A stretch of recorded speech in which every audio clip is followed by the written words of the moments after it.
Bapak dan Ibu Guru, kali ini kita akan membahas mengenai pertanyaan-pertanyaan yang mungkin sering diajukan dalam modul kerangka kurikulum. Baik, untuk pertanyaan yang pertama, secara umum apa yang disesuaikan dari K13 dalam kurikulum ini? Jawabannya adalah yang pertama, 20 hingga 30% waktu pembelajaran intrakurikuler menjadi pembelajaran berbasis proyek untuk menguatkan pencapaian profil pelajar Pancasila.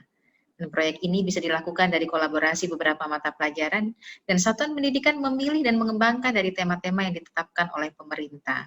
Jadi tidak keseluruhan jam pelajaran intrakurikuler menjadi jam pelajaran intrakurikuler, tetapi 20 hingga 30% diantaranya menjadi proyek untuk penguatan pencapaian profil pelajar Pancasila.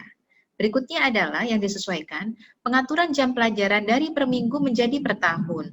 Harapannya adalah agar satuan pendidikan bisa lebih leluasa mengatur jadwal proyek dan mengatur jam mengajar guru sesuai kebutuhan di masing-masing satuan pendidikan. Nah, penyesuaian yang ketiga adalah capaian pembelajaran per fase, bukan per tahun. Harapannya anak-anak belajar sesuai dengan tahap perkembangannya. Pertanyaan yang kedua adalah, bolehkah sekolah yang tidak termasuk sekolah penggerak mengimplementasikan kurikulum sekolah penggerak? Jawabannya tidak boleh, perlu menunggu waktu sampai kurikulum ini diimplementasikan untuk non-sekolah penggerak. Saat ini baru diimplementasikan di sekolah penggerak, untuk apa? Untuk dilihat dulu, kemudian ada umpan balik, agar lebih tahu seperti apa nantinya ketika diimplementasikan ke ranah yang lebih luas lagi.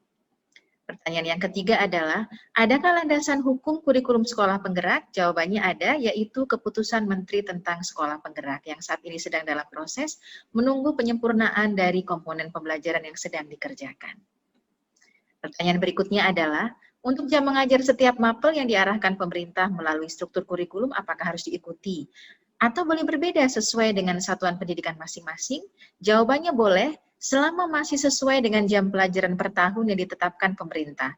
Bisa jadi satuan pendidikan yang satu dengan yang lain mungkin berbeda setiap minggunya, tetapi di sini harus sesuai dengan total jam pelajaran per tahun yang ditetapkan oleh pemerintah.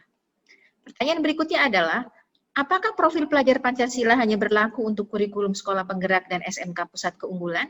Jawabannya adalah, profil pelajar Pancasila berlaku untuk semua satuan pendidikan agar visi misi pendidikan dan profil lulusan yang diharapkan pemerintah lebih tersampaikan ke satuan pendidikan. Jadi tidak hanya diterapkan pada sekolah penggerak dan SMK Pusat Keunggulan. Yang berikutnya adalah, apakah ada perubahan jam pelajaran pada struktur kurikulum sekolah penggerak? Jawabannya tidak ada perubahan total jam pelajaran. Yang ada adalah 20-30% dari jam pelajaran diambil untuk proyek penguatan pencapaian profil pelajar Pancasila. Dan pertanyaan yang terakhir adalah, mengapa proyek penguatan profil pelajar Pancasila mengambil alokasi waktu pembelajaran? Jawabannya adalah agar tidak terpisah antara profil pelajar yang dituju pemerintah dengan pembelajaran sehari-hari. Berikutnya, mendorong aplikasi praktis di kehidupan sehari-hari dari masing-masing mata pelajaran. Demikian Ibu dan Bapak mengenai pertanyaan-pertanyaan yang mungkin diajukan dalam modul kerangka kurikulum. Dengan demikian, terima kasih. Selesai sudah kita kali ini. Mudah-mudahan kita berjumpa di lain waktu.